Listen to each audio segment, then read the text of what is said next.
চিন্ময় কৃষ্ণ দাসের বক্তব্য এবং কৃতকর্মের জন্য ইসকন বাংলাদেশ কোনোভাবেই দায়ী নয়। তো যেহেতু তিনি সেই কোঅপারেশনটা করেনি, চেইন অফ কমান্ডকে ভঙ্গ করেছেন, তো সেজন্য ওনাকে আমরা পরবর্তীতে স্থায়ীভাবে বহিষ্কার করেছি।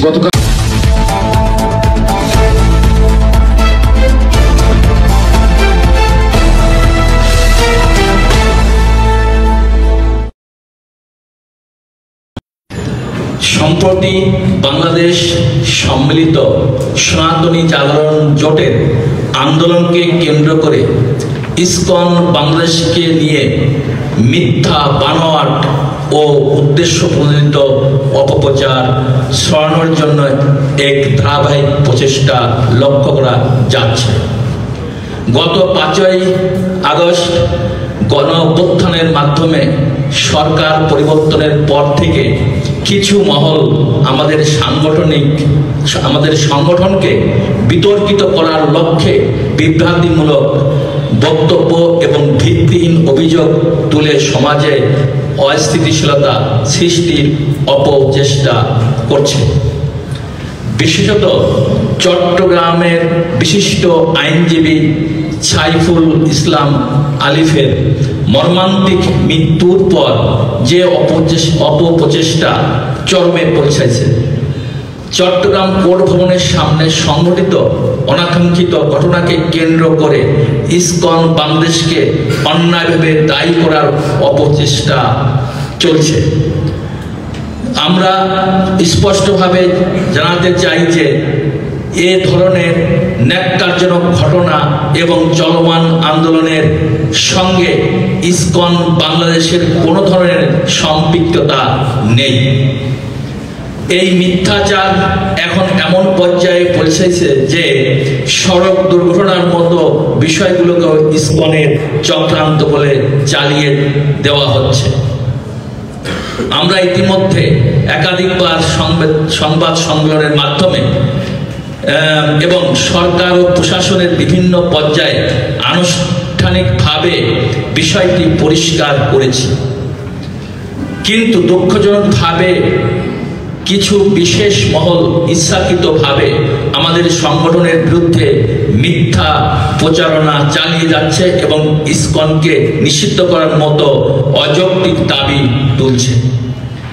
আমরা সবাইকে পুনরায় অবহিত করতে চাই যে অনেক মাস আগেই প্রবর্তক শ্রীকৃষ্ণ মন্দিরের অধ্যক্ষ লীলারাজ গৌর দাস, স্বতন্ত্র গৌরাঙ্গ দাস এবং চট্টগ্রামস্থ পুণ্ডরিক ধামের অধ্যক্ষ চিন্ময় কৃষ্ণ দাসকে সাংগঠনিক শৃঙ্খলা ভঙ্গের দায়ে ইসকনের সাংগঠনিক পদ পদবী সহ ইসকনের যাবতীয় সাংগঠনিক কার্যক্রম থেকে অব্যাহতি দেওয়া হয় এবং উল্লেখ করা হয় যে তাদের দ্বারা সংগঠিত কার্যক্রম ইসকনের কার্যক্রম নয়।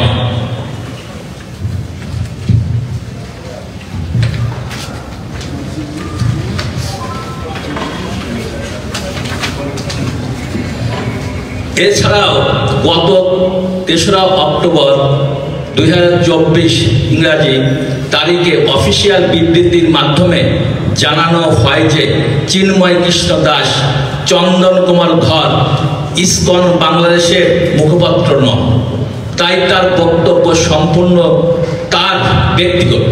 অতএব লীলারাজ গৌর দাস, স্বতন্ত্র গৌর দাস ও চিন্ময় কৃষ্ণ দাসের বক্তব্য এবং কৃতকর্মের জন্য ইসকন বাংলাদেশ কোনোভাবেই দায়ী নয়। ইসকনের নীতি ও আদর্শ।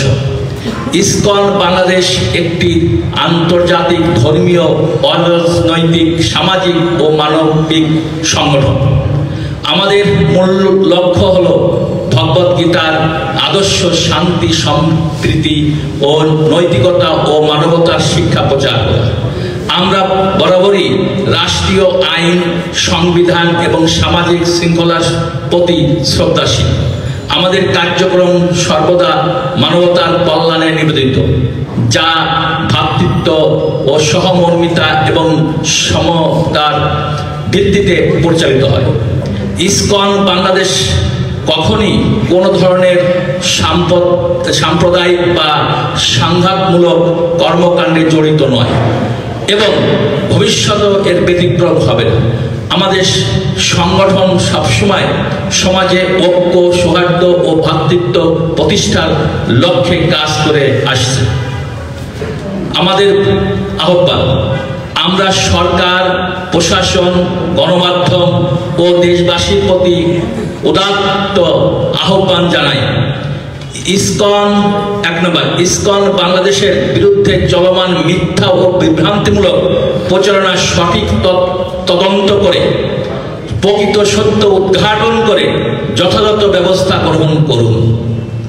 2 নম্বর, যারা উদ্দেশ্যমূলকভাবে আমাদের সংগঠনের সুনাম ক্ষুণ্ণ করেছে তাদের বিরুদ্ধে কার্যকর ব্যবস্থা গ্রহণ করুন।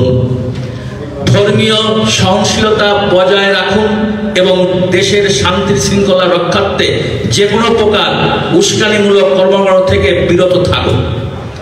সমাজের শান্তি, 4 নম্বর হচ্ছে সমাজের শান্তি, সম্প্রীতি এবং স্থিতিশীলতা বজায় রাখতে সবাই একযোগে কাজ করুন। ধন্যবাদ। চারুচরণ দাস ব্রহ্মচারী, সাধারণ সম্পাদক, ইসকন বাংলাদেশ। ধন্যবাদ চারুচন্দ্র দাস ব্রহ্মচারী মহোদয়কে।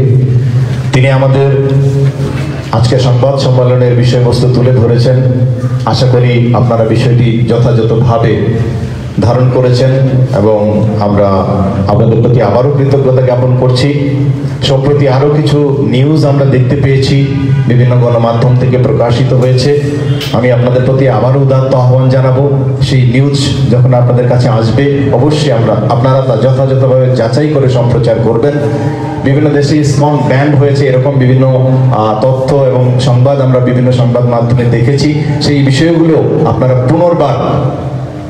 পুনর্বার যাচাই করে সম্প্রচার করবেন, সেই জন্য আমরা উদাত্ত আহ্বান জানাচ্ছি আপনাদের সকলের প্রতি। এবং আমাদের এই সংবাদ সম্মেলনকে আপনারা সুন্দরভাবে কভার করেছেন, এজন্য ইসকন বাংলাদেশের পক্ষ থেকে আপনাদের প্রতি কৃতজ্ঞতা জ্ঞাপন করছি। ধন্যবাদ সবাইকে।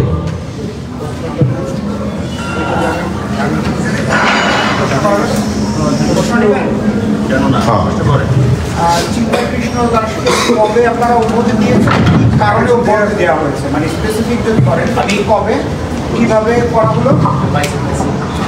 আচ্ছা, আমরা যেটা জেনেছি এর আগেও আপনারা এটা বলেছিলেন সংবাদ সম্মেলনে যে তাকে অব্যাহতি দেওয়া হয়েছে। মূলত তার বিরুদ্ধে অভিযোগটা কি, এবং আজকে আরো কয়েকজনের নাম আপনারা এখানে যোগ করেছেন, তাদেরকেও যারা আসলে শৃঙ্খলা ভঙ্গের দায়ে আপনারা বলছেন যে তাদেরকে অব্যাহতি দেওয়া হয়েছে। প্রশ্ন হচ্ছে যে তাদের ঘটনায় শৃঙ্খলা ভঙ্গের অভিযোগ বলছেন, আর একটু স্পেসিফিক ভাবে যদি বলতেন কি কি কারণে তাদেরকে দেওয়া হয়েছে, এবং এই নামগুলো তখন আসেনি। আজকে শুধু আমরা একজনের নাম পেয়েছিলাম অব্যাহতি দেওয়ার কথা, আজকে নতুন আরো কয়েকজনের নাম পেলাম। বিষয়টা কি আসলে আরো কেউ আছে কিনা আপনাদের যাদেরকে আপনারা অব্যাহতি দিয়েছেন বা তাদের কার্যক্রমের সাথে যুক্ত নয়? কয়েকদিন পরে যদি আবার এরকম আমরা বক্তব্য পাই তাহলে আবার আপনাদের কাছ থেকে আসতে পারে যে আপনারা তাদেরকে অব্যাহতি দিয়েছেন। বিষয়টি এরকম কিনা? ধন্যবাদ। ধন্যবাদ আপনাকে। আসলে এই চিন্ময় কৃষ্ণ দাস, লীলারাজ গৌর দাস এবং স্বতন্ত্র গৌর দাস, তার মধ্যে লীলারাজ গৌর দাসকে আমরা অনেক আগেই ইসকন থেকে বহিষ্কার করেছিলাম, সে অনেক আগে, এরও আগে, চিন্ময় কৃষ্ণ দাসের ঘটনারও আগে।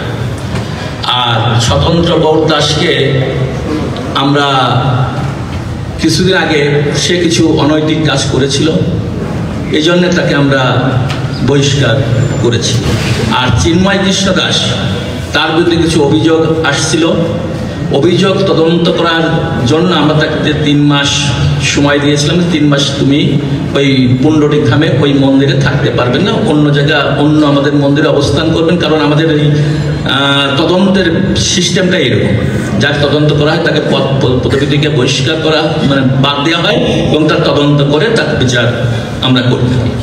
কিন্তু সে, আমরা এই কথা বলাতে সে ওখান থেকে যায়নি এবং তারপরে আমাদের বিরুদ্ধে আরও কেস করেছে, যায় তো নেই, কেস করেছে এবং আমরা সে তদন্ত এগোতে পারিনি, মানে ওখান থেকে যাইনি, তদন্ত এগোতে পারিনি, এবং তখন তাকে আবারও আমরা একেবারে সরাসরি বহিষ্কারের নির্দেশ দেওয়া হয়েছে। এই হল 3 জনের কথা। মূলত অভিযোগটা কি, মানে নৈতিক স্খলন। এরা লেরাজেরটা প্রমাণিত হয়েছে এবং সেও যায়নি।